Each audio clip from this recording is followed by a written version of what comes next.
بسم اللہ الرحمن الرحیم۔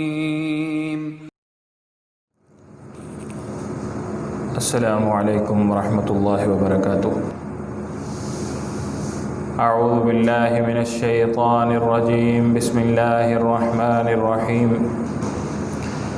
یا ایہا الذین آمنوا قوا انفسکم واہلیکم نارا وقودها الناس والحجارة عليها ملائكة غلاظ شداد لا يعصون الله ما أمرهم ويفعلون ما يؤمرون۔ وقال النبي صلى الله عليه وسلم: من شهد أن لا إله إلا الله وأن محمد رسول الله حرم الله عليه النار،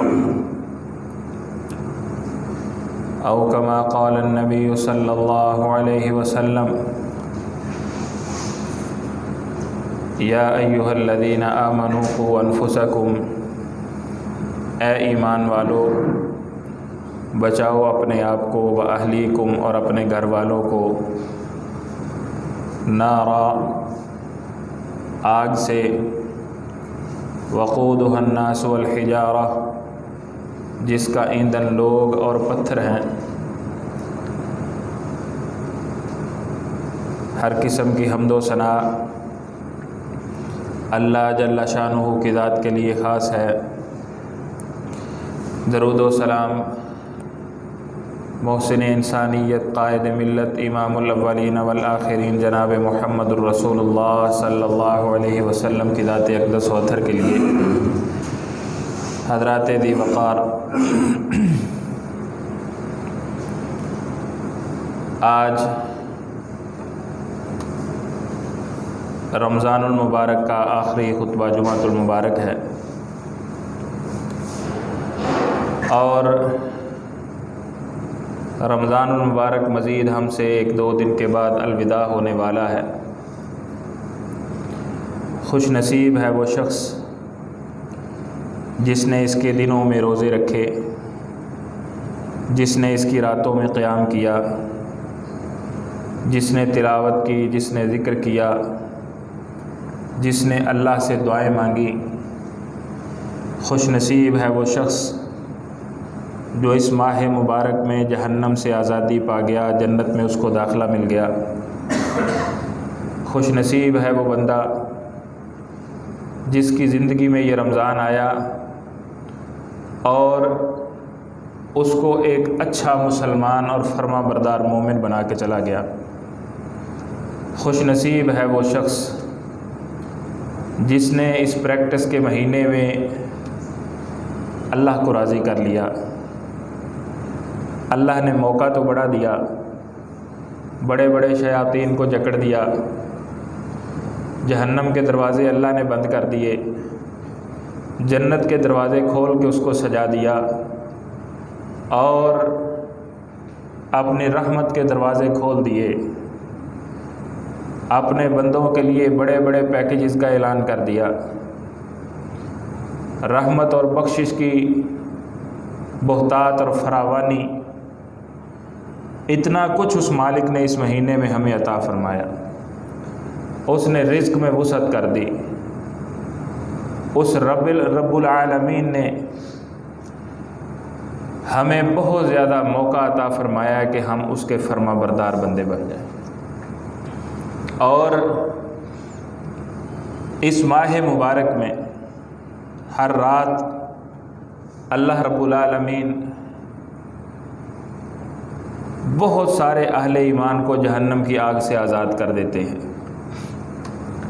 میں دعا کرتا ہوں اللہ ہمیں ایسے خوش نصیب لوگوں میں شامل فرمائے جن کو جہنم کی آگ سے آزادی مل گئی، اور اگر ابھی تک نہیں ملی تو اللہ ہمیں آزادی عطا فرمائے۔ جہنم سے آزادی کے کچھ اسباب جو کتاب و سنت کی روشنی میں بیان کیے گئے ہیں، وہ اسباب ہمیں ہر وقت اختیار کرتے رہنا چاہیے،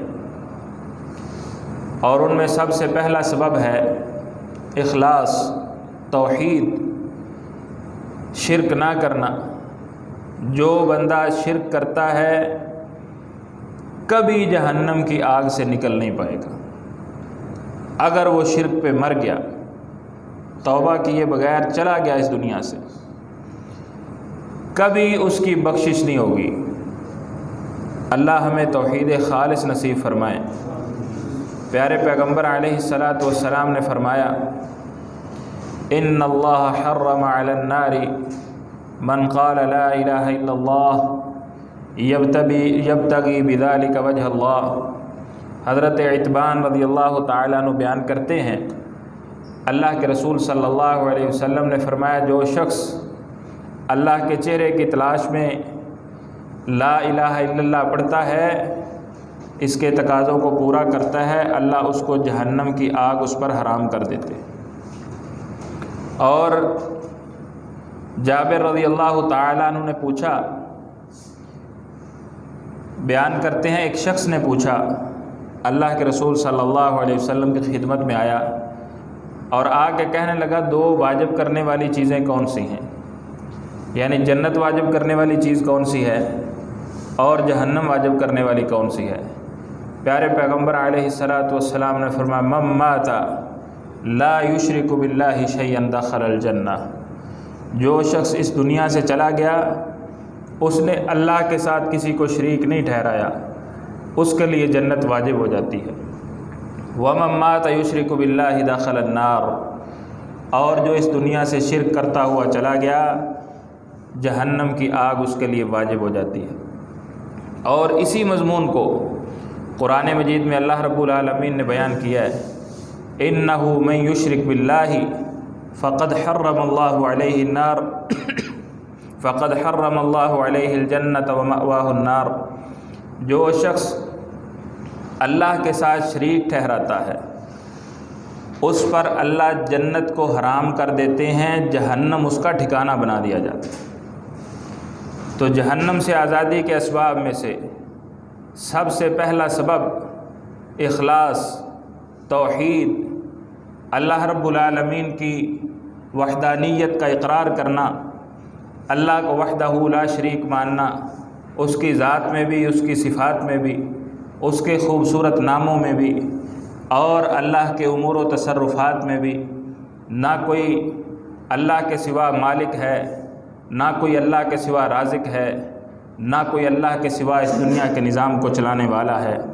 اور دوسری بات جہنم سے آزادی کے لیے وہ ہے تقوی، جو رمضان المبارک کے روزوں کا اللہ نے مقصد بھی بیان کیا ہے کہ تم پر رمضان کے روزے اس لیے فرض کیے ہیں لعلکم تتقون، تاکہ تم متقی بن جاؤ۔ تقوی اتنی عظمت والی چیز ہے، جو بندہ صاحب تقوی بن جائے، اللہ اس کی پریشانیوں کو اس سے دور کر دیتے ہیں۔ جو بندہ صاحب تقوی بن جائے، اللہ رب العالمین اس کی نیکیوں میں اجر و ثواب کو بڑھا دیتے ہیں۔ جو بندہ صاحب تقوی بن جائے، اللہ اس کے نام جنت کر دیتے ہیں۔ جو بندہ صاحب تقوی بن جائے، اللہ اس کو رزق وہاں سے عطا کرتے ہیں جہاں سے اس کا وہم و گمان بھی نہیں ہوتا۔ جو بندہ صاحب تقوی ہو جائے، اللہ اس کے دنیا کے سارے امور کو آسان کر دیتے ہیں۔ جو بندہ صاحب تقوی بن جائے، اللہ اس کو جہنم کی آگ سے پناہ میں رکھیں گے۔ اور سورۃ المریم میں اللہ رب العالمین نے اس مضمون کو بیان کیا ہے، وَإِن مِّنكُمْ إِلَّا وَارِدُهَا كَانَ عَلَىٰ رَبِّكَ حَتْمًا مَّقْضِيًّا ثُمَّ نُنَجِّي الَّذِينَ اتَّقَوْا وَنَذَرُ الظَّالِمِينَ فِيهَا جِثِيًّا۔ اللہ کہتے ہیں کہ تم میں سے کوئی بھی ہو، وہ نبی ہو یا ولی ہو، وہ عام انسان ہو یا خاص انسان ہو، وہ پڑھا لکھا ہو، وہ ان پڑھ ہو، وہ بوڑھا ہو، جوان ہو، جو بھی انسان اس دنیا میں آیا ہے، جو بھی جنات اس دنیا میں آئے ہیں، وَإِن مِّنكُمْ إِلَّا وَارِدُهَا، ہر کسی کو پل صراط سے گزرنا پڑے گا۔ جہنم کے اوپر اس بنے باریک پل سے گزرنا پڑے گا، اس کو وہاں سے گزر کے جنت میں جانا پڑے گا۔ اللہ کہتے ہیں ثُمَّ نُنَجِّي الَّذِينَ اتَّقَوْا، تقوی والوں کو ہم پل صراط سے نجات عطا فرمائیں گے۔ پل صراط سے نجات چاہیے، جہنم سے بچنا ہے تو صاحب تقوی بننا پڑے گا۔ اور صاحب تقوی اس کو کہتے ہیں جو ہر چھوٹی سے چھوٹی نیکی سے فائدہ اٹھا لیتا ہے، ہر چھوٹے سے چھوٹے گناہ سے بچ جاتا ہے، یہ سوچ کے کہ کہیں ایسا نہ ہو یہ چھوٹا سا گناہ میری ہلاکت اور بربادی کا سبب بن جائے۔ ہر گناہ سے بچنے والا، چھوٹے سے چھوٹے گناہ سے بچنے والا، بڑی سے بڑی نیکی اور چھوٹی سے چھوٹی نیکی سے فائدہ اٹھانے والا، وہ صاحب تقویٰ ہوتا ہے۔ اللہ کہتے ہیں وَنَذَرُ الظَّالِمِينَ فِيهَا جِثِيًّا، جو گناہ گار ہوں گے ان کو ہم جہنم کی آگ میں پلسرات سے گزرتے ہوئے گھٹنوں کے بل اس کے اندر پھینک دیں گے۔ بچے گا کون؟ صاحب تقویٰ شخص۔ اور جہنم سے آزادی کے اسباب میں سے ایک سبب اللہ سے دعا کرنا۔ اللہ نے اپنے عباد الرحمن کی صفات میں ایک صفت کا تذکرہ کیا ہے، والذین یقولون ربنا اصرف عنا عذاب جہنم ان عذابها کان غراما انہا ساءت مستقرا ومقاما۔ اہل ایمان، عباد الرحمن، اللہ کے خاص بندے، وہ اللہ سے دعا کرتے رہتے ہیں اللہ جہنم کے آگ کے عذاب کو ہم سے دور کر دے، اس کا عذاب تو چمٹ جانے والا ہے، اللہ وہ برا ہی ٹھکانہ ہے اور بری ہے ٹھہرنے کی جگہ، اللہ اس کو ہم سے دور کر دے۔ دعا کرنا۔ اور سیدنا انس رضی اللہ تعالیٰ عنہ بیان کرتے ہیں اللہ کے رسول صلی اللہ علیہ وسلم نے ارشاد فرمایا من سأل اللہ الجنت 3 مرات، جو 3 مرتبہ اللہ سے جنت کی دعا کرتا ہے، جنت کہتی ہے اللہم ادخلہ الجنہ، اللہ یہ دیکھ کتنی ترلے کر رہا ہے، اللہ یہ دیکھ کتنی منتیں کر رہا ہے، اللہ اس کو جنت عطا فرما۔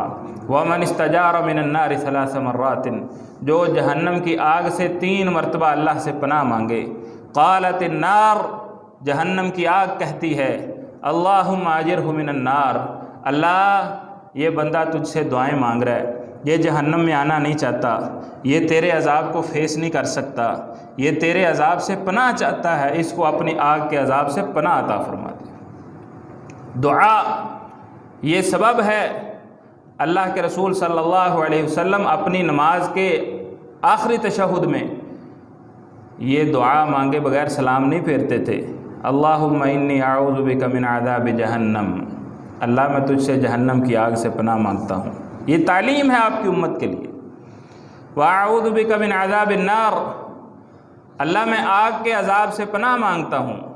واعوذ بک من فتنۃ المسیح الدجال، اللہ میں دجال کے فتنے سے تیری پناہ مانگتا ہوں۔ واعوذ بک من فتنۃ المحیا والممات، اللہ میں تیرے ساتھ زندگی اور موت کے فتنے سے محفوظ رہنے کی دعا مانگتا ہوں، پناہ مانگتا ہوں۔ دعا بھی کریں توحید کے ساتھ ساتھ، تقوی کے ساتھ ساتھ، اللہ رب العالمین جہنم کی آگ سے پناہ عطا فرمائیں گے۔ پھر اسی طرح روزے رکھنا، رمضان کے روزے بھی اور عام حالات میں نفلی روزے بھی رکھتے رہنا، اللہ رب العالمین کو یہ عبادت بڑی پسند ہے۔ پیارے پیغمبر علیہ الصلاۃ والسلام نے فرمایا الصیام جنۃ من النار کجنۃ احدکم من القتال، جس طرح میدان جنگ میں ایک ڈھال ہوتی ہے، آپ اس پہ وار کو روکتے ہیں، تلوار یا نیزے کے وار کو روکتے ہیں، اسی طرح آپ نے فرمایا روزہ تمہاری وہ عبادت ہے جو تمہارے لیے قیامت کے دن جہنم کی آگ سے ڈھال بن جائے گی۔ خوش نصیب ہے وہ شخص، خوش نصیب ہے وہ شخص جو اللہ رب العالمین کی رضا کے لیے روزہ رکھتا ہے۔ پیارے پیغمبر علیہ الصلاۃ والسلام نے فرمایا من صام یوما فی سبیل اللہ، جو ایک روزہ اللہ کی رضا کے لیے رکھتا ہے، جو اللہ کو خوش کرنے کے لیے ایک روزہ رکھتا ہے، جعل اللہ بینہ وبین النار خندقا کما بین السماء والارض، اللہ اس کے اور جہنم کے درمیان آسمان و زمین کے خلا جتنی بڑی خندق بنا دیتے ہیں، وہ جہنم سے اتنا دور ہو جاتا ہے۔ روزہ بہت عظیم عبادت ہے، روزے رکھنے چاہیے، اللہ رب العالمین جہنم سے آزادی عطا فرمائیں گے۔ اور جہنم سے آزادی کے اسباب میں سے ایک سبب پیارے پیغمبر علیہ الصلاۃ والسلام نے ارشاد فرمایا من صلی للہ 40 یوما، جو شخص 40 دن اللہ کی رضا کے لیے فی جماعت با جماعت نماز پڑھتا ہے، تکبیر اولیٰ کے ساتھ پڑھتا ہے، یدرک التکبیرۃ الاولیٰ، 40 دن مسلسل 5 نمازیں تکبیر اولیٰ کے ساتھ با جماعت پڑھتا ہے، کتب لہ براءتان، اللہ اس کے لیے 2 براءتیں لکھتے ہیں، اللہ اس کو 2 آزادیاں عطا فرماتے ہیں، براءۃ من النار و براءۃ من النفاق، ایک آزادی جہنم کی آگ سے، دوسری آزادی اللہ اس کو منافقت سے عطا فرما دیتے ہیں۔ اس کا بھی اہتمام کرنا چاہیے۔ اور پھر فجر اور عصر کی نمازوں کا اہتمام کرنے والا پیارے پیغمبر علیہ الصلاۃ والسلام نے فرمایا لن یلج النار احد صلی قبل طلوع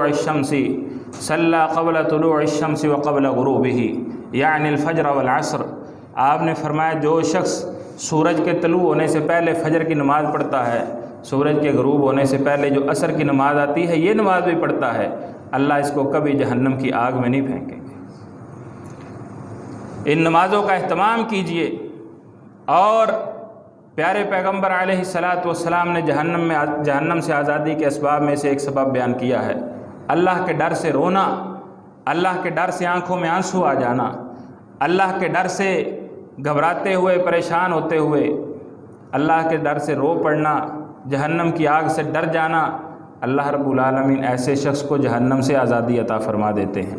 پیارے پیغمبر علیہ الصلاۃ والسلام کا فرمان ہے لا یلج النار رجل بکا من خشیت اللہ، جو بندہ اللہ کے خوف سے، اللہ سے ڈرتے ہوئے رو پڑا، اللہ رب العالمین اس کو کبھی جہنم کی آگ میں نہیں پھینکے۔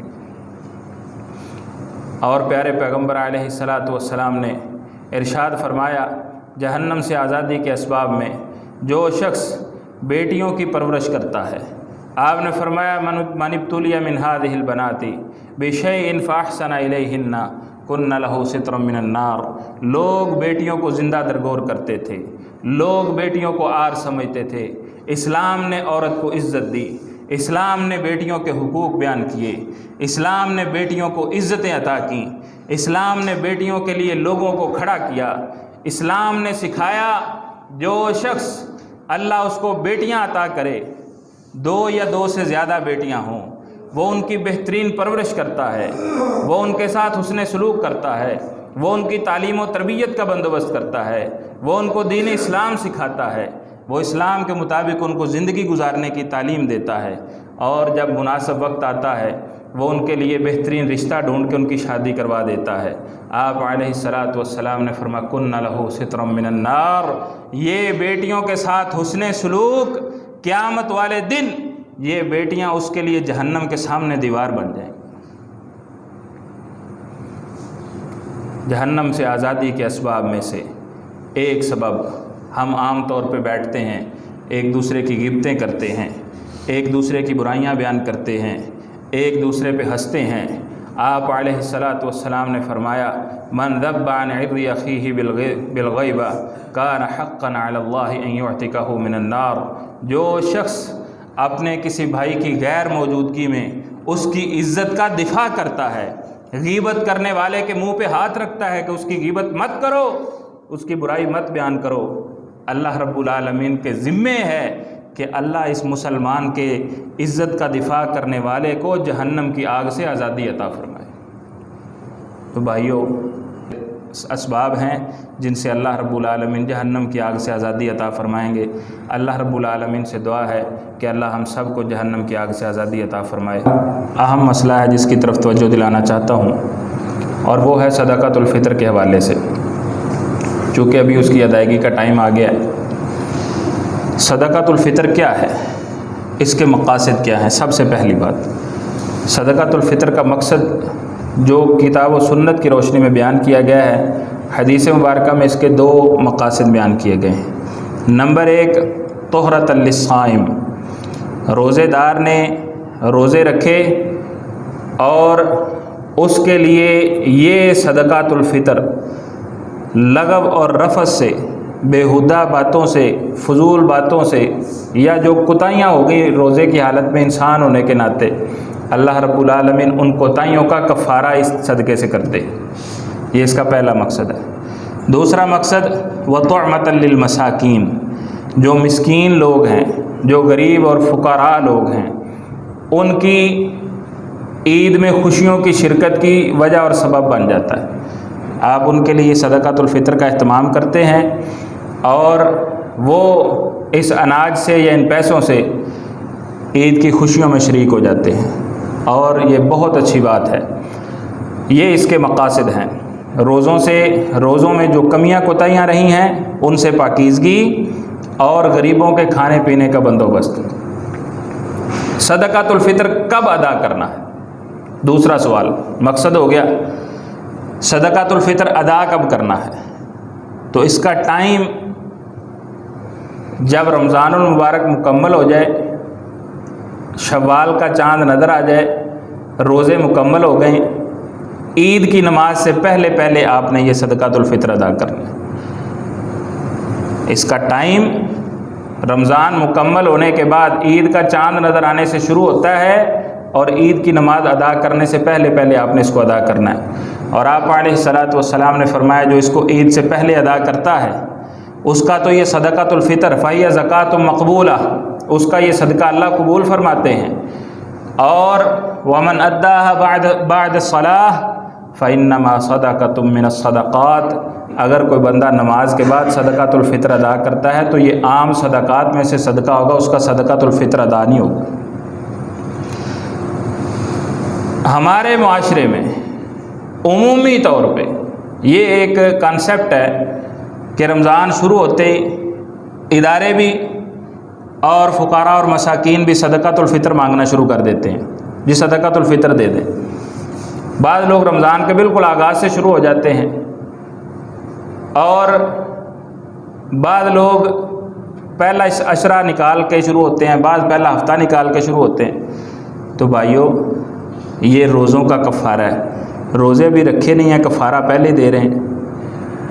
مجبوری ہو، کوئی ضرورت مند آپ کے پاس آیا ہے، اس نے آپ کو اپروچ کیا ہے، تو 1-2 دن پہلے، یعنی آپ کو لگتا ہے کہ اگر ابھی اس کو نہیں دیا تو 1-2 دن کے بعد بیچارہ نہیں آ سکے گا، اس نے کہیں سفر کر کے چلے جانا ہے۔ کتنے لوگ ہیں لاہور میں آ کے مزدوری کرتے ہیں اور ان میں سے کچھ لوگ صدقۃ الفطر کے ضرورت مند ہوں گے، محتاج ہوں گے، تو وہ چاہتے ہیں آپ ان کو دے دیں تاکہ وہ عید گھر پہ جا کے کریں۔ تو اس میں گنجائش بنتی ہے، 1-2 دن پہلے ادا کرنے میں گنجائش بنتی ہے، اس میں کوئی حرج نہیں، لیکن مہینہ 15 دن 20 دن پہلے صدقۃ الفطر ادا کرنا یہ مناسب نہیں ہے۔ اسلام نے ہمیں جو تعلیم دی ہے وہ اس کا اصل ٹائم عید کے چاند سے شروع ہوتا ہے، 1-2 دن کی گنجائش ہم لے سکتے ہیں، صحابہ اس میں 1-2 دن کی گنجائش رکھتے تھے۔ نمبر 3، اس کی مقدار کیا ہے؟ اللہ کے رسول صلی اللہ علیہ وسلم نے اس کو فرض کیا ہے صاع من تمر، کھجور کا 1 صاع، او صاع من شعیر، یا جو کا 1 صاع۔ صاع یہ ایک پیمانہ ہے اناج کو تولنے کا، اناج کا وزن کرنے کا۔ جیسے دیہاتوں میں ایک، اب مجھے اردو میں تو نہیں پتہ اس کا کیا نام ہے، اس کو دیہات میں ٹوپا کہتے تھے، وہ اس سائز کا ایک پیالہ نما برتن ہوتا تھا، اتنے ٹوپے گندم آئی ہے، تو وہ ایک خاص پیمانہ ہوتا تھا، اور ٹوپے سے جو بڑے سائز کا ہوتا تھا اس کو کہتے تھے پڑوپا۔ یہ خاص مقدار میں بنتے تھے، یعنی ایک ٹوپا وہ چاہے یہاں کا ہو، چاہے وہ اوکاڑے کا ہو، چاہے گجرا والا کا ہو، اس کا سائز سیم ہی ہوتا تھا۔ تو یہ صاع عربی کے اندر یہ ایک پیمانہ ہے اناج کو تولنے کا، اناج کا وزن کرنے کا، کہ اتنے سا اناج آ گیا، اتنے سا چلا گیا، اتنے۔ اس سے چھوٹا پیمانہ وہ مد ہے، اس سے بڑا پیمانہ وسق ہے، اور اس قسم کی جو چیزیں ہیں، تو یہ ایک پیمانہ ہے۔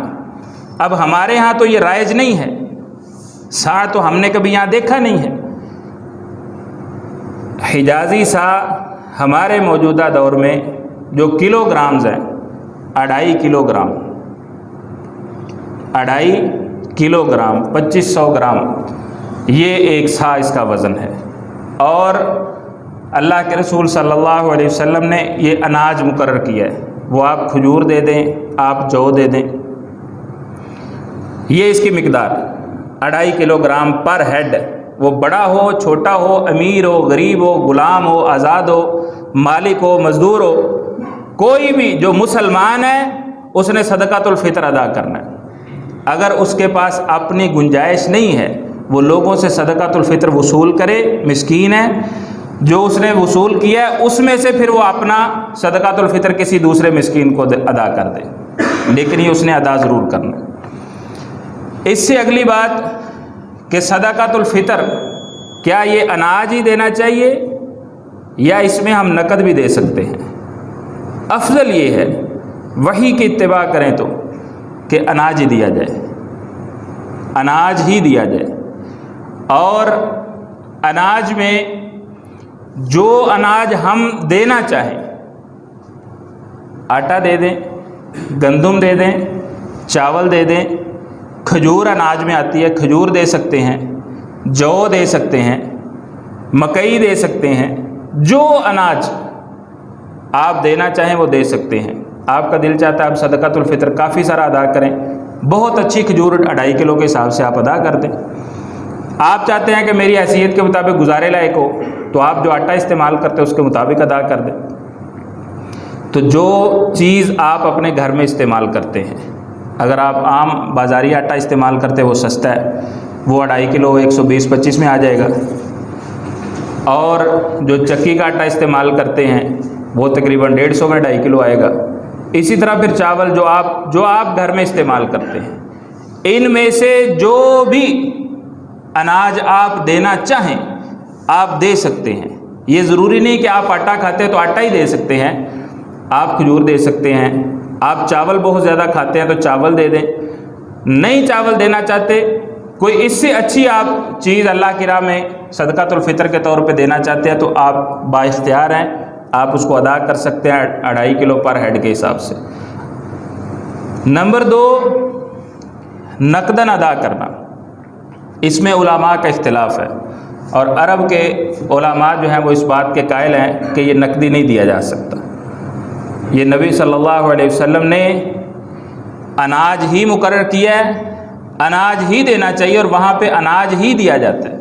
وہ 2.5 کلو کی بوریاں بنی بنائی آ جاتی ہیں، وہ دکان سے لوگ خریدتے ہیں، جتنے افراد ہیں اتنے افراد کی وہ بوریاں خریدیں اور جا کے کسی مسکین کے دروازے پہ چھوڑیں۔ لیکن ہمارے ہاں علماء اس کی گنجائش نکالتے ہیں، اور اس کی 2-3 دلیلیں ہیں۔ نمبر 1 کہ رسول اللہ صلی اللہ علیہ وسلم کے دور میں بطور کرنسی اناج استعمال ہوتا تھا، یعنی درم و دینار، درم چاندی کا ہوتا ہے، دینار سونے کا ہوتا ہے، اور وہ درم و دینار بہت ہیوی کرنسی ہے، مہنگی کرنسی ہے۔ اتنی چھوٹی کرنسی نبی صلی اللہ علیہ وسلم کے دور میں تھی نہیں، اور وہ علماء کہتے ہیں کہ یہ اناج بطور کرنسی استعمال ہوتا رہا ہے۔ اور آج سے 30-40 سال 50 سال پیچھے چلے جائیں تو ہمارے ملک میں یہاں اناج بطور کرنسی استعمال ہوتا تھا، 5 روپے دانے کے دے کے برتن لے لیا، تو یہاں پہ اناج بطور کرنسی استعمال ہوا ہے۔ کتنے ٹوپے دے کے کپڑے خرید لیے، اناج دے کے گڑ خرید لیا، اناج دے کے جوتا سلوا لیا، اناج دے کے کوئی اور ضرورت کی چیز خرید لی، تو اناج بطور کرنسی استعمال ہوتا رہا ہے۔ تو ان علماء کا کہنا یہ ہے کہ چونکہ اناج بطور کرنسی استعمال ہو سکتا ہے، ہوتا بھی رہا ہے، تو اس لیے کرنسی میں بھی ادا کیا جا سکتا ہے۔ دوسری ایک عقلی دلیل ہے، اور وہ یہ کہ آپ اگر کسی مسکین کو اناج دیتے ہیں تو وہ اناج اس کو ضرورت نہیں ہے، اناج کی اس کی کیپیسٹی جتنی تھی، اس کو جتنی ضرورت تھی اس نے رکھ لیا ہے، باقی وہ کیا کرے گا، وہ سیل آؤٹ کر دے گا، وہ کسی دکان پہ جا کے بیچ دے گا، اور ان پیسوں سے وہ اپنی کوئی ضرورت کی وہ کپڑے بنا لے گا، ہو سکتا ہے اس کو کوئی اور ضرورت ہو، اس نے کسی کا قرضہ دینا ہے وہ قرضہ ادا کر دے گا۔